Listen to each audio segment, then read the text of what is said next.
Subscribe कीजिए आपके अपने YouTube channel education for CBSE को और बेल आइकन को दबाइए ऐसे ही वीडियोस देखने के लिए। तो आ गए हैं आप तो प्यारे बच्चों, आज के इस वीडियो में हम लोग बात करने वाले हैं क्लास 6 हिंदी का चैप्टर नंबर 14 जिसका नाम है लोकगीत। पहले तो मैं आप लोगों को लोकगीत का मतलब बता देता हूँ। ऐसे गीत प्यारे बच्चों जो कि कई स्पेसिफिक यानी कि एक पार्टिकुलर यानी कि एक क्या कह सकते हैं एक विशिष्ट इस जगह पे गाया जाए उसे हम लोग लोकगीत कहते हैं। जैसे मान लीजिए कोई एक शहर है या फिर ये कोई एक इलाका है, यहाँ पे कोई जो विशिष्ट गीत गाया जाता है उसी को हम लोग कहते हैं लोकगीत। अब प्यारे बच्चों लोकगीत जो होते हैं ये देहात वगैरह में बहुत ही ज़्यादा फेमस होते हैं। देहात कौन सा इलाका, मतलब कि ऐसा इलाका जो पार्शियल गांव टाइप में हो पर हल्का सा गांव से डेवलप्ड हो, मतलब जहाँ पे पक्की सड़कें हों, मतलब अच्छी सा खासी सड़कें हों, वहाँ पे एक हॉस्पिटल की व्यवस्था हो, लेकिन वहाँ के लोग खेती भी करते हों। तो ये वाला जो इलाका होता है प्यारे बच्चों, यहाँ पे जो गीत गाया जाता है उसी का आप लोग कह सकते हैं लोकगीत। तो लोकगीत मतलब समझ में आया, कोई एक पार्टिकुलर जगह का स्पेसिफिक गीत उसी को हम लोग कहते हैं लोकगीत। इसी के बारे में तो हम लोग बात करेंगे।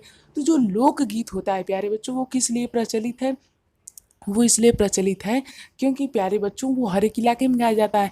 अब इलाके में गाया जाता है तो उसकी खुद की भाषा में गाया जाता है।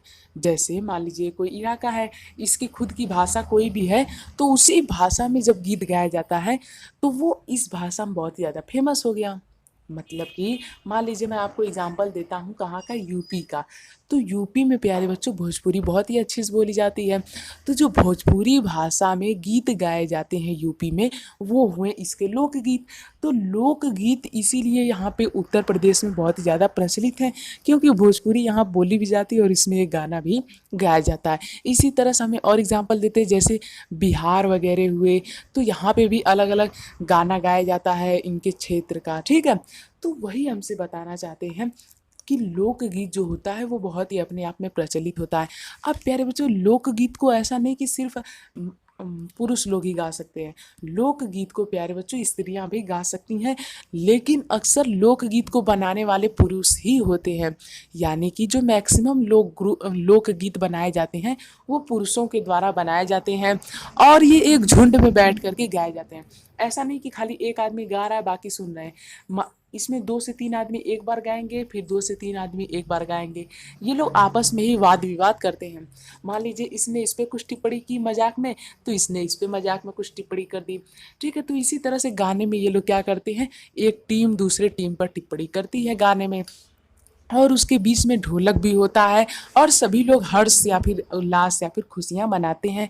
ये सब गीत प्यारे बच्चों कब गाए जाते हैं, बहुत इंपॉर्टेंट है, ध्यान से सुनते चलिए। ये सब गीत गाए जाते हैं त्योहारों के अवसरों पर, शादी विवाह के अवसर पर, या फिर कोई खुशी का माहौल हो, या फिर किसी बच्चे का जन्मदिन हो, या फिर कभी कभी फसल अच्छी पक जाती है तब, और झूले झूलते समय भी लोग ऐसे गीत क्या करते हैं यहाँ पे गाते हैं, जिससे क्या करते हैं ये लोग अपना मनोरंजन करते हैं, ठीक है प्यारे बच्चों। अब प्यारे बच्चों जो लोकगीत है वो स्त्रियां जो होती हैं वो अन्य अन्य अवसरों पर ताल मिला करके गाती हैं। मतलब कि प्यारे बच्चों 2 स्त्रियां बैठ गई, मतलब कि मान लीजिए 5-6 स्त्रियां हैं, तो 5-6 स्त्रियों में प्यारे बच्चों कुछ स्त्रियां इधर हो गई कुछ स्त्रियां इधर। अब ये लोग गाना गाएंगी और ये लोग गाना आपस में गाएंगी, ये उनके बारे में कुछ गाने में ही कहेंगी, ये इनके बारे में गाने में ही कुछ कहेंगी। तो इस प्रकार से यहाँ पे ये लोग क्या करते हैं, मनोरंजन करते हैं। तो यही हमसे बताया गया है लोकगीत के बारे में। तो मुझे उम्मीद आप लोग लोकगीत तो समझ में आ गया होगा और क्या होता है कैसे होता है सब समझ में आ गया होगा। तो बस इस तरह से आपका चैप्टर खत्म होता है। मुझे उम्मीद आप लोग के समझ में आया होगा। यदि आया तो हमारे चैनल को सब्सक्राइब कर दीजिए। सो थैंक यू, जय हिंद जय भारत। मिलते हैं अगले वीडियो, सब्सक्राइब जरूर कर दीजिएगा, ठीक है। तो मिलते हैं अगले वीडियो में, ठीक है। और प्यारे बच्चों नीचे डिस्क्रिप्शन में एक लिंक दिया गया है, वहाँ पर आप लोग क्लिक करके सीधा विजिट कर सकते हैं वहाँ पे, जहाँ पे आपको सभी चैप्टर की समरी मिल जाएगी।